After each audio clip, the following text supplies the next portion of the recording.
3 months ago, I found out my uncle had passed away. We weren't close, but he left me one of his houses in his will. I was touched, but honestly, I just wanted to sell it off. I'm a new dad to twin girls and didn't need anything else to deal with at the moment. To get things moving, I decided to head across the country and stay in the house until it's sold. My job only needs a laptop and phone, so I was able to work remotely for now. My wife had to stay at her job though, so I ended up coming alone. At first, I saw it as a mini vacation. I figured it'd only take a week, but things turned out to be more complicated than I expected. I had a realtor handling most of the sale, but after a month, I was still there. Right away, I started noticing strange things. Stuff wasn't where I left it. I kept seeing shadows out of the corner of my eye. I lost track of time all the time. I thought it was just stress, loneliness. The house was super quiet, except for the few times the realtor came by with potential buyers. Before I lost my mind, the neighbor came over with a dog. She was an older lady and told me she'd been dog sitting for my uncle while he was in the hospital. Now that I was here, she thought I should take Juno, the golden retriever. I thought she was a little confused. She seemed to think my uncle had passed just last week. Either way, I got along with Juno right away, and his company was just what I needed. I even thought he'd be a great gift for my girls. I just hoped my wife would agree. But even the dog seemed to know something was off about the house. Juno adjusted to his new home quickly, but he never wanted to go upstairs. At first, I didn't mind. I figured it would be easier to keep track of him. Then, Juno disappeared. One second he was standing right behind me as I was opening the treat jar, and the next second, gone. I didn't even look away for long, but when I put the jar back, he was just gone. I searched the whole house, calling his name. The kitchen opened up to the living room, which led to the master bedroom and a study. On the other side of the kitchen was a dining room and the entrance hall, which connected back to the living room and led to the stairs. Upstairs, you could go right or left along a balcony that overlooked the living room and the front entrance. Left led to a guest room and a game room. Right led to 2 more guest rooms and a bathroom at the end of the hall. I checked every room and started thinking maybe he'd somehow gotten outside, but there was no doggy door, and all the doors and windows were locked. So, I spent the next hour searching the neighborhood, but I couldn't find him. I was about to start making flyers when I opened the front door and heard Juno scrambling toward me from the kitchen. I was beyond relieved, but I just couldn't figure out how I missed him. I let Juno sleep in the bed with me that night. Looking back, it was a mistake, but it made me feel better. Work picked up after that, and I started focusing more on that. Clients were calling non-stop, but we were making great progress, and I landed a bunch of big contracts. I was working around the clock, but I knew I'd be getting a promotion when I went back to the office. A few times, I'd get so wrapped up in a call or a spreadsheet that I'd suddenly look up and realize it was already nighttime. I'd be so caught up in work, I'd ignore Juno whining for food or to go outside. I started setting alarms to remind me, but I had too many important clients to slow down. I was on top of everything, but my health was taking a hit. I'd forget to eat or sleep sometimes. There was always something to do or someone to talk to. At least I was doing better at taking care of Juno than I was at taking care of myself. Then, my good mood came crashing down. Literally, Juno was whining behind me while I finished up another spreadsheet. Then, we both heard a door slam upstairs. For the first time since I brought him inside, Juno ran upstairs by himself. I almost called the cops, but I felt silly holding the phone. I started to question if I'd really heard anything at all. If there was an intruder, surely Juno would have been barking. So, I grabbed as much courage as I could, took a frying pan, and crept upstairs. It was dark up there, but enough moonlight was coming through the windows downstairs for me to see Juno standing in front of the bathroom. I'd made sure all the doors were closed when I searched for the missing dog earlier, but this door was now wide open. I turned on the hallway light, but nothing happened. With no better ideas, I raised the frying pan high and slowly walked to the bathroom. There wasn't a window in there, so it was pitch black inside. I was scared out of my mind. Oddly, Juno just stood frozen. His tail was straight up, and he was staring at the door. I tried to convince myself that him not barking was a good sign, and that's what pushed me to step through the door and into the bathroom. My eyes had adjusted to the dark by now, and the bathroom was small enough that if someone were in there, I'd notice them right away. I started to feel better, but then I stepped into something sticky. That's when I remembered my cell phone in my pocket. I pulled it out and turned it on to shed some light on the floor. When I saw the bright red liquid surrounding my feet, I immediately dropped my phone. I ran back downstairs, and this time, Juno followed right behind me. I didn't waste any time calling the police. Luckily, a patrol car was close by, and 2 officers were there in just a couple of minutes. Their flashlights cut through the dark like knives, but they quickly realized nothing was wrong with the upstairs lights. They did find something with the pipes, though, as they yelled from above that the puddle was just rusty water. Still, they insisted I go back upstairs to see for myself, and when I did, I saw a muddy brown puddle in the bathroom. The banging must have been from a burst pipe. The cops laughed it off, but they were understanding. They even gave me a number for a good plumber, though my phone was ruined after I dropped it in the puddle. From now on, I'd have to use the one landline in the kitchen. I let the officers out and promised to call the plumber first thing in the morning. But as exhausted as I was, I couldn't sleep after everything that happened. So I stayed up working on more important documents for my company. Before I knew it, Juno had made another mess in the living room. I was beyond tired, and I said some things to him I probably shouldn't have, and did some things to him that I really shouldn't have. The next morning, I decided to do something about the stress I'd been under and talk to my supervisor. To my surprise, they were more than happy to give me the week off as a mental break.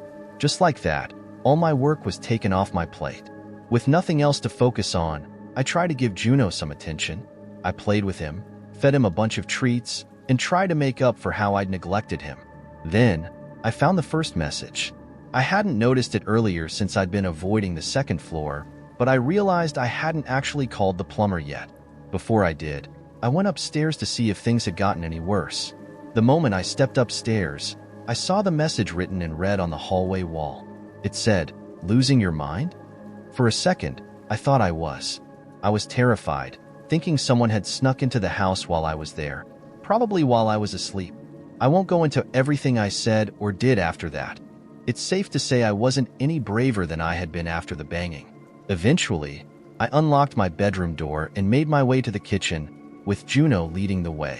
I called the police again. The same 2 officers showed up, and slowly, we went through the whole house, room by room. But we found nothing. Everything was locked up tight. There was no sign of forced entry. What surprised me was that the officers actually took me seriously. They told me this wasn't the first time something like this had happened in the neighborhood. There had been a string of break-ins where nothing was stolen, but the officers still offered to park a car outside for the night. Even though I accepted their offer, I quickly realized that I wasn't going to be able to sleep here tonight. So, I called my only friend in town, an old college roommate who lived about 30 minutes away. He said he'd come pick me and Juno up in a few hours, so I started packing. I wasn't sure how long I'd be gone, so I just packed everything I had brought with me in the first place. I stepped out of the room to grab some dog toys when my friend called to say he was outside. I decided to hang up and meet him right away. I needed some human company, and he could help me move my stuff. But when I got outside, the driveway was empty. There was no car, no friend. I called him back, and he insisted he was outside. I heard him get out of his car and walk up to the door. He knocked, and I could hear an elderly woman greet him. My friend asked for my name and mentioned my uncle, but the woman said she had never heard of either of us. After thanking her, my friend left and asked if I'd gotten all that. I told him I must have given him the wrong address. He rattled off the correct one and confirmed he was there. I asked him to wait, then went back outside. I walked to the street and looked at the numbers on the curb and the mailbox, but there were no numbers. Just a message, "Losing your mind?" written in red on the curb. The urge to leave right then and there was strong. I could just start walking and never look back, but I needed to get my stuff, and more importantly, Juno. So I went back inside the house one last time. When I returned to my room, my suitcase was empty. Everything I had packed was back in its place, exactly where it had been. Despite how impossible this all seemed, I focused on one goal. We needed to leave. I leashed up Juno, and I was shocked by how worn out he looked. I promised myself I'd make it up to him when all of this was over. I tried to leave through the front door like nothing was wrong, but the door wouldn't open. The knob turned, but the deadbolt wouldn't slide back. At that point, I was really scared, but Juno's presence helped calm me. I knelt down to give him a hug, and he licked my face, giving me an idea. Whatever was going on, it didn't seem like a maniac hiding in my house. Still, I wasn't sure what else was at play, so I walked to the backyard and said loudly, "Well, Juno, time for a little walk?" The glass door slid open easily. Juno bounded out, clearly happy to be outside. I followed more cautiously and took a good look at the backyard for the first time. There was an iron fence around the yard, with a gap between the bars that Juno could slip through. And then I saw it. A tree grew too close to the fence, with several branches extending through and above it. I figured the gate was probably locked, too, but this could be my way out. Juno didn't need any encouragement. He waited for me on the other side while I painfully pulled myself up and over the fence. I suddenly realized how weak and exhausted I was from everything that had been going on. When I was halfway down the tree on the other side, Juno growled once and then took off, running toward a nearby hill. I jumped down and chased after him. He disappeared over the top, and I scrambled to keep up on the surprisingly steep hill. Thankfully, I found a set of stone bricks laid into the side to make it easier to climb. It was still steep enough that I had to be careful where I placed my feet to avoid slipping. So I was looking down when my hand reached up and grabbed carpet. Confused, I looked up and saw the second-floor landing. Looking down, I realized I was standing at the top of the stairs, right where the entrance hall and living room were. Juno was nowhere to be seen. Defeated and exhausted, I crawled the rest of the way up the stairs and sat on the landing for a while, occasionally calling for Juno. Finally, the phone in the kitchen rang. I realized that whatever was going on in this house, it wasn't going to stop me from getting some help. I rushed down the stairs, tripping over myself and crashing hard on the cold floor. I was dazed for a second, but then I managed to get up and grab the phone from the kitchen counter. Hearing my wife's voice on the other end gave me a sense of relief. She sounded concerned, asking why I hadn't called in a while. Honestly, I couldn't remember the last time I had reached out. She started telling me that my work hadn't heard from me in over a week, but I was too anxious to hear it all. I just told her to call the cops, but something in her voice made me stop. I asked, "What do you mean? I got a week off." "Honey, I thought you were supposed to keep working once you got there." "Yeah, but they gave me a break because of all the stress." "Wait, how long have I been here?" She answered, "You've been gone for almost 9 days now." My heart sank, but I didn't hesitate to say, "Listen, you need to call the police. Something's wrong here. I think I'm having a medical emergency." I'd said it just to avoid more questions, but the more I thought about it, the more it made sense. Maybe a gas leak or a tumor was messing with me. Both seemed like easier explanations than living in a haunted house. She asked, "What's wrong? Are you okay?" I swore I saw a shadow move from the corner of my eye, but I just said, "Yeah, I'm fine, but no, I need help. There's something wrong with this house." "You're not making sense. Just listen to me. Call the cops. Tell them my uncle's name. Tell them to come here. I might need an ambulance. Please." Her voice then took a mocking turn that I didn't recognize. She said, "Please? Pretty please? With a cherry on top?" I froze, staring at the phone. Her voice still came through it, but it didn't sound right. It was her, but in a tone I had never heard before. "Does your tummy hurt? When's the last time you ate? I wonder what Juno tastes like." I slammed the phone down. My stomach was aching, and now I realized how long it had been since I'd eaten. As if on cue, I heard Juno whimpering from upstairs. I didn't even notice how badly my legs hurt from earlier as I rushed back up the stairs, pushing through the pain. When I got to the top, Juno was lying in front of the bathroom, thinner than I'd ever seen him. The words "losing your mind" were written all over the hallway, and now they covered the ceiling and floor too. I could see the blood dripping from the messages. There was no more denying it. I walked over and picked up Juno just as I heard banging at the front door. I probably would have jumped if Juno hadn't been weighing me down. The door creaked open, and I heard someone say they were with the police. It was one of the officers who had been here earlier. Why couldn't I remember his name?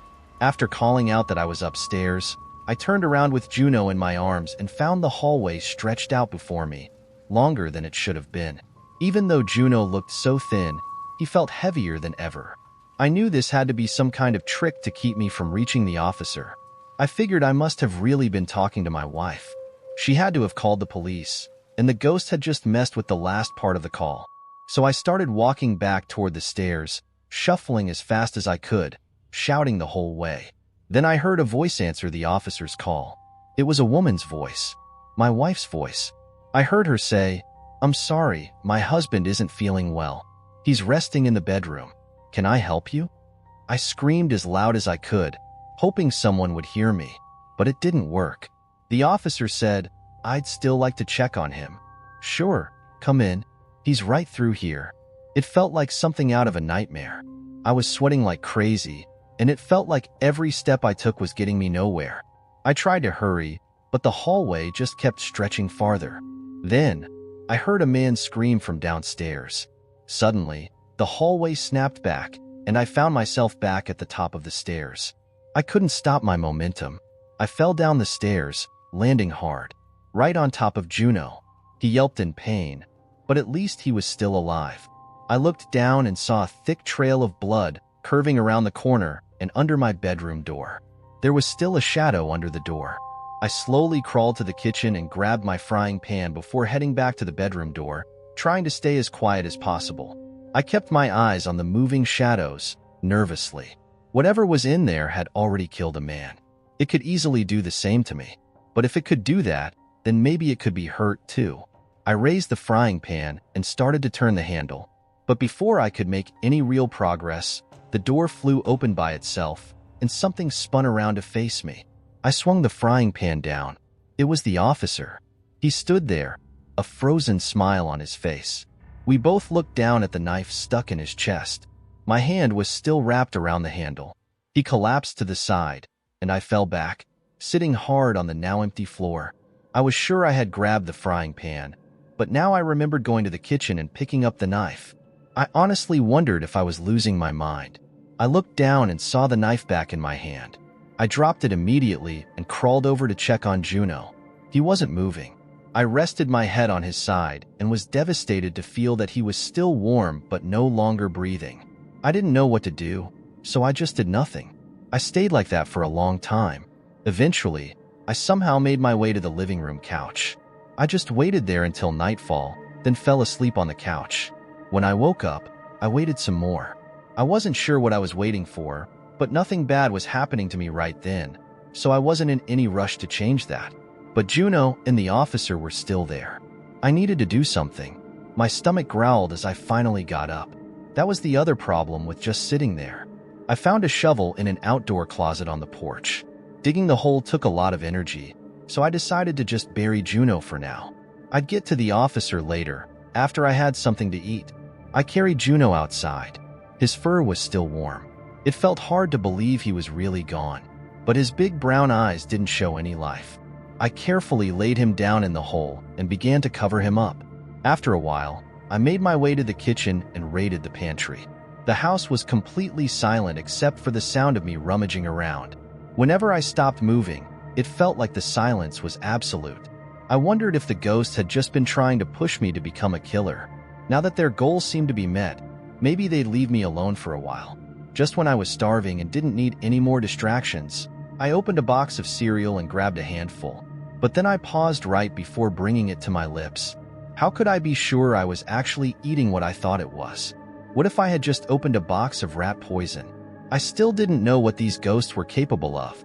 I could picture the food turning into worms after I'd already swallowed it. With that thought, I tossed the cereal to the ground and stomped off. I wasn't hungry anymore. What I needed was to get out of this place. And then, just like that, I walked past the front door. It was wide open. Without thinking, I lunged for it, but stopped just a foot away, my hand reaching out. This had to be another trick. I could see the door slamming shut in my face, maybe even taking a few of my fingers with it. I felt a breeze sweep through the house, but I was too scared to move. This was the most impossible thing I'd ever experienced or even heard of. All my senses had failed me before, but the urge to escape eventually pushed me forward. I finally stepped outside and saw the cop car sitting in my driveway. The door was unlocked, and the keys were just sitting there in the front seat. My mind started racing, trying to make sense of it all. Maybe the cop was a murderer who killed the house's previous owners. Maybe he had to sacrifice them so they could move on. I couldn't think of any other explanation for my luck, so I pushed all my doubts aside and got in. I drove out of the neighborhood without a hitch, but I had new problems. I was in an unfamiliar city, driving a cop car, with no money or any of my stuff, and I had no idea what to do next. So I just kept driving. It felt good to be away from that house. It felt good to see the sun again. So I just kept driving. Left turn dot. Right turn dot. Left turn dot. Right turn dot. No clue where I was going. Then it hit me. I hadn't seen another car in ages. Where was everyone? Where the hell was I? That sinking feeling came back, spreading all over my body. I slumped back in the seat, then realized I wasn't even in the car anymore. I was sitting in an armchair, back in the living room of my uncle's house. My arms were up like I was still holding onto the steering wheel. I started crying from the frustration and screamed. How long had I been sitting there, moving my arms up and down like some lunatic, with a dumb grin on my face? I turned around and saw my work laptop on the dining room table. It was on, glowing at me. I walked over and noticed something was already typed out. It read, "Lost your mind? Good. Now you won't mind losing the rest." I suddenly felt something heavy in my fist. I looked down to see I was holding another kitchen knife. I dropped it right away. I erased the message and tried to type a request for help, but I couldn't focus on the screen. My fingers kept hitting the wrong keys, and another message slowly started to form. "I'm sorry. I've disappointed you all. For the last time, goodbye." I could have screamed again, but then I noticed something had changed. I wasn't in the dining room anymore. I was in the study. I kept writing, and soon my own words were coming out. I've sent emails asking for help.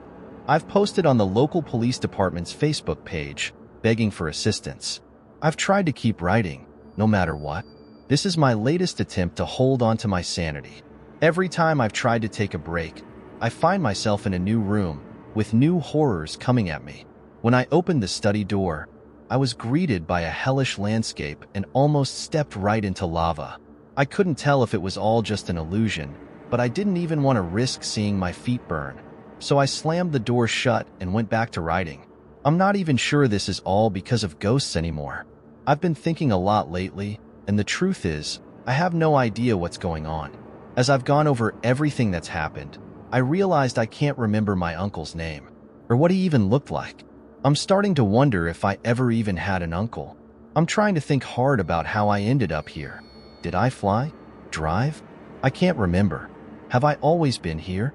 What's even stranger is that I can't recall my realtor's name, or even their gender. I've met them in person a few times. Why don't I remember things I should? I can't even remember my wife's name or my daughter's. Am I even a father? Am I even a person? I must be, because here I am, writing in this small study. But when I really think about it, I can't remember anything about my parents, what they looked like, or even anything about my childhood. All I can think of now is this house and all the nightmares, both waking and otherwise, that I've experienced here. I feel like I'm back in the cop car. I found a way forward, but I really don't know what to do next.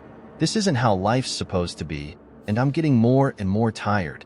I'm so hungry, and I'm finding it harder to focus. I keep hearing voices, and they're getting louder. I know if I stop writing, I won't last long, but I'm running out of things to say. My hands are tired. I'm tired. So tired. The quick brown fox jumped over the lazy dog. I need to keep writing, but I don't know what to say anymore. What's my name? I don't know. If I stop writing, I'll die. I'll die if I stop. The quick brown fox jumped over the lazy dogs. Dogs. Juno. I miss Juno. I wish I could pet him one last time.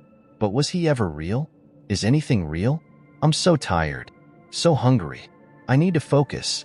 The quick brown fox jumped over the lazy goodbye. The quick brown. I'm sorry. Jumped over you, lazy dogs goodbye. I'm quick. I've jumped. Disappeared. The last time. Lazy dogs. I'm sorry. I've disappointed you all. For the last time, goodbye.